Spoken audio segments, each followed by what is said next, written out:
हरे भरे जंगल में सर्दी की शुरुआत हो गई थी। बदलते मौसम में हल्का फुल्का स्नोफॉल शुरू हो गया था।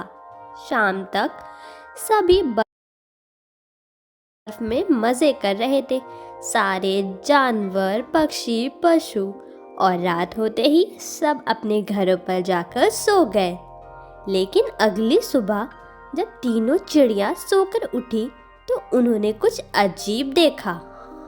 अरे, मेरे हरे भरे पेड़ को एक रात में क्या हो गया जो इतना कमजोर हो गया।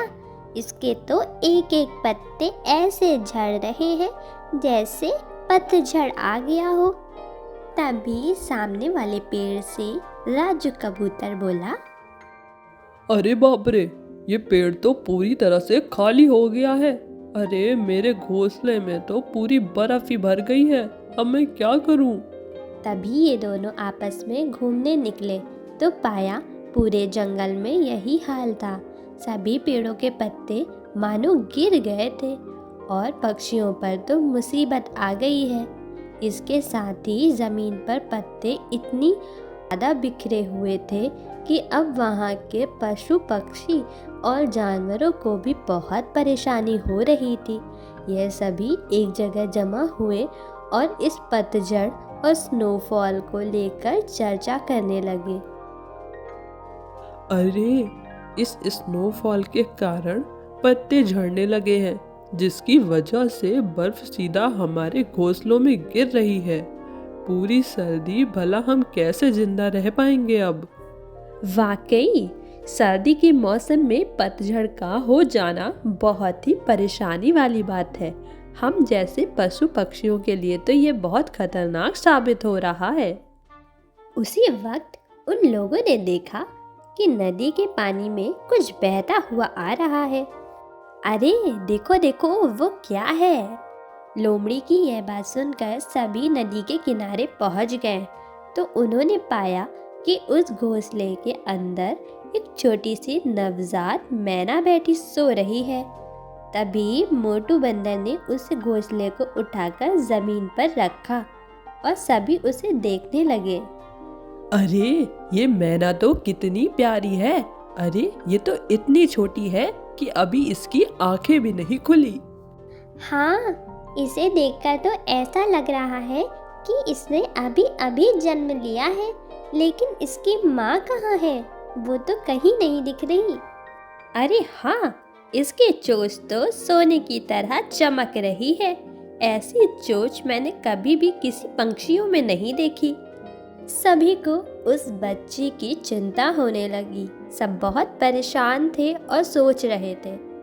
सभी पक्षियों ने स्नोफॉल के चलते उससे बचने के लिए अपने अपने घोंसलों को गुफाओं के अंदर बना लिया था और साथ ही उस नवजात मैना शिशु के लिए भी उसका घोंसला उन्होंने लोमड़ी की गुफा के मुंह पर ही रख दिया। उसी गुफा के अंदर कबूतर और टीनू ने भी अपना घोंसला बना लिया और उसकी देखभाल में लग गए। अगले दिन जब उस प्यारी से नवजात शिशु मैना की आंखें खुली तो वह सबको टुकुर टुकुर देखने लगा। अरे, ये कितनी प्यारी मैना है। अरे, हम सब सोचते हैं इसका नाम हमें क्या रखना चाहिए। हाँ हाँ, हम ही इसका नाम रखना चाहिए। हम ही इसका नाम रख देते हैं। मैं तो कह रही हूँ इसका नाम चिंकी रखते हैं। चिंकी अच्छा रहेगा ना? कुछ ही दिनों में चिंकी सबके साथ बोलना और उड़ना भी सीख जाती है। चिंकी बेटा, अगर हमारे जंगल में पेड़ ठीक होते और उन पे पत्ते लगे होते तो हम तुम्हें नया घोंसला बनाकर ज़रूर देते। मगर चिंकी बेटा, यहाँ तो एक भी पत्ते नहीं है स्नोफॉल की वजह से, इसलिए तुम्हें मेरे साथ मेरी गुफा में ही रहना पड़ेगा। नहीं लोमड़ी मौसी, ऐसी बात बिल्कुल नहीं है। आप सब लोग मेरा इतना प्यार से ख्याल रखते हैं, मेरे लिए वही बहुत है। मुझे तो मेरी माँ की भी कमी महसूस नहीं होने दी आप लोगों ने। तभी चिंकी ने देखा एक कटफोड़वा एक पेड़ पर अपनी चोंच मार रहा था। अरे, आप ऐसा क्यों कर रहे हैं? अरे चिंकी, ऐसा करने में बहुत मजा आता है। चाहो तो तुम भी कर सकती हो। इतना सुन के चिंकी के मन में भी जिज्ञासा उठी और वो फौरन उस पेड़ पर जाकर बैठी और चोंच मारना शुरू कर दिया। उसके चोंच मारते ही उस पेड़ में चमक हुई और वह पेड़ दोबारा हरा भरा हो गया। अरे बाप रे बाप, ये कैसा चमत्कार है चिंकी। अरे बाप रे बाप। यह देखकर पूरे जंगल के पशु पक्षी हैरान रह गए। तभी लोमड़ी ने कहा, चिंकी, लगता है तुम्हारी चोंच जादुई है। अरे मौसी, ये आप क्या बोल रहे हो? मुझे तो कुछ समझ नहीं आ रहा। अरे चिंकी, तुम्हारी चोंच में तो जादुई है। तुम्हारी चोंच के एकमात्र स्पर्श से सूखे पेड़ में जान आ गई। कितनी जल्दी हरा भरा हो गया। ये जानकर मुझे बहुत खुशी हो रही है कि मैं आप लोगों के काम आ सकती हूँ। आप लोग देखना, मैं कुछ ही दिनों में पूरे जंगल को दोबारा से हरा भरा कर दूंगी और आप लोग अच्छे से पेड़ों पे रह सकेंगे। चिंकी पूरी मेहनत के साथ अपने काम में लग गई, लेकिन जंगल तो बहुत बड़ा था। वो धीरे धीरे सभी पेड़ों पर जाकर बैठती और अपनी चोंच से छूकर उनको ठीक करती जा रही थी। लेकिन तकरीबन 14 दिनों के अंदर उसका पूरा जंगल अब पहले जैसा हरा भरा हो गया था। सभी पक्षियों ने अपने घोंसले को दोबारा से पेड़ों पर रखवाया और अब सभी पक्षी सुकून से रहने लगे। कुछ दिनों बाद एक मैना उसी जंगल में आई और बोली, अरे मेरी बेटी, मैंने तुमको कहाँ कहाँ नहीं ढूंढा और तुम यहाँ पर हो। अरे अरे, तुम कौन हो? अरे मैं चिंकी की माँ हूँ, ब्लूलैंड जंगल में रहती हूँ। इसके जन्म के बाद मैं तालाब में पानी पीने गई थी। पता नहीं उसी वक्त उसे पता नहीं कौन उठाकर ले गया। जब मैं वहाँ अपने घोंसले में वापस पहुँची तो घोंसला खाली था। मैना माँ के आंसू देखकर सभी पशु पक्षियों का दिल पिघल गया। क्या मैं अपनी बेटी को यहाँ से ले जा सकती हूँ? बताइए। लोमड़ी मौसी, मैं कहीं नहीं जाऊंगी, मैं आप लोग के साथ ही रहूंगी।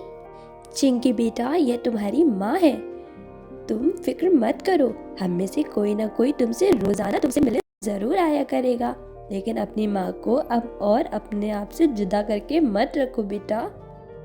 ये सुनकर चिंकी चुप हो गई और अपनी माँ के साथ सबसे विदा लेकर निकल गई। सभी जानवर चिंकी के बारे में ही बात कर रहे थे। तभी लोमड़ी ने ऊंची आवाज में कहा, हमसे बहुत बड़ी गलती हो गई। क्यों लोमड़ी, क्या हो गया? अरे मैंने ने कहा था कि कोई उसको घोंसले से उठाकर ले गया था, लेकिन वो तो हमें घोंसले समेत ही पानी में मिली थी। फिर उसकी बात कैसे सच हो सकती है? ये सुनकर सभी जानवर परेशान हो उठे। आपस में सलाह मशवरा कर लोमड़ी, हिरन और मोटू बंदर तीनों ग्रीनलैंड जंगल की तरफ निकल पड़े। इनको रास्ते में ही मैना और चिंकी उड़ते हुए मिली और उन्होंने उन्हें रोका। रुक जाओ, यहाँ आओ, मेरी बात सुनो। अरे आप लोग, लेकिन आप लोग हमारा पीछा क्यों कर रहे हैं? क्योंकि तुम चिंकी की माँ नहीं हो। और अब सच सच बताओ, तुम कौन हो और तुम हमारी चिंकी को कहाँ लेके जा रही हो? हमारे जंगल ब्लूलैंड के पक्षियों पे कई साल से एक बाज राज करता है। वह हम पर बहुत जुल्म करता है और हमें उसका जुल्म बर्दाश्त करना पड़ता है। हमारे जंगल में एक बूढ़े उल्लू दादा भी रहते थे। मरते वक्त उन्होंने एक बहुत अच्छी भविष्यवाणी की थी कि कुछ दिनों बाद हमारे जंगल में एक सुनहरी चोंच वाली मैना पैदा होगी और वही उस बाज का खात्मा करेगी और फिर उसके बाद सभी पशु पक्षियों को गुलामी से आज़ाद कराएगी। लेकिन ये बात जाने कैसे बाज को पता चल गई। उसने सभी नवजात बच्चों पर नज़र रखना शुरू कर दिया। उसने सोचा कि जैसे ही कोई नया बच्चा पैदा होगा वह उसे मार देगा। इसीलिए जब चिंकी पैदा हुई तो इसकी माँ ने उसको घोंसले समेत ही पानी में बहा दिया था। उसके बाद ही बाज ने चिंकी की माँ को कैद कर रखा है और अब उसने मेरी माँ को भी कैद कर लिया है और उसने मुझे चिंकी को ढूंढने का काम दिया है। मैं मजबूर थी, इसलिए मैंने चिंकी की माँ बनने का नाटक किया और इसको लेकर अपने साथ ले जा रही थी। ये सुन के सभी को बड़ी हैरानी हुई। लोमड़ी तो सोच में डूब गई थी। कुछ देर बाद मैना उसके साथ चिंकी को साथ में लेकर बाज के पास पहुंची। बाज महाराज, मैं चिंकी को ले आई हूँ। आहाहाहाहा, तो यही है वो सुनहरी चोंच वाली मैना। एक पिंजरे के अंदर एक लाल और एक हरी मैना कैद थी। उनके पास ही लकड़ियां जल रही थी। चिंकी बेटा, तुम यहाँ से भाग जाओ, नहीं तो ये तुम्हें मार देगा। चिंकी, जल्दी से इस जलती आग में कूद जाओ, वरना मैं तुम्हारी माँ को जान से मार दूंगा। यह सुनकर चिंकी धीरे धीरे आग की तरफ बढ़ने लगी। चिंकी की माँ रोते हुए उसको वहाँ से जाने को कह रही थी। तभी वहाँ लोमड़ी, हिरन और मोटू बंदर सामने आ गए। चिंकी रुक जाओ, चिंकी रुक जाओ। बंदर ने जल्दी से पिंजरा खोलकर दोनों मैनाओं को आज़ाद कर दिया। नहीं, ये क्या कर रहे हो तुम? चिंकी बेटा, बिल्कुल भी मत डरो और तुम तुरंत ही इस बाज को अपनी चोंच के सहायता से मार डालो। दूर रहना मुझसे, दूर रहो। यह सुनकर चिंकी ने हिम्मत की और बाज को जाकर चोंच मारी और उसकी चोंच लगते ही बाज जमीन पर आ गिरा और एक तेज चीख के साथ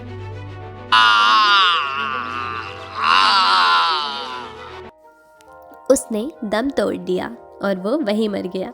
अब जाके मैना के मन को शांति मिली। आज उसकी बेटी उसके पास है और उस बाज से सबको आज़ादी मिल गई है। आज वो बहुत खुश है और सभी जानवर, पक्षी, पशु अब अच्छे से साथ में मिलजुल कर रहने लगे। अब किसी को किसी से कोई डर नहीं, सब आज़ाद हैं। बच्चों, आपको अगर आज की स्टोरी अच्छी लगी हो तो हमें कमेंट सेक्शन में कमेंट करके ज़रूर बताएं और वीडियो को लाइक करना ना भूलें। और अगर चैनल सब्सक्राइब ना किया हो तो ऐसी वीडियो को पाने के लिए जल्दी से सब्सक्राइब कर दें।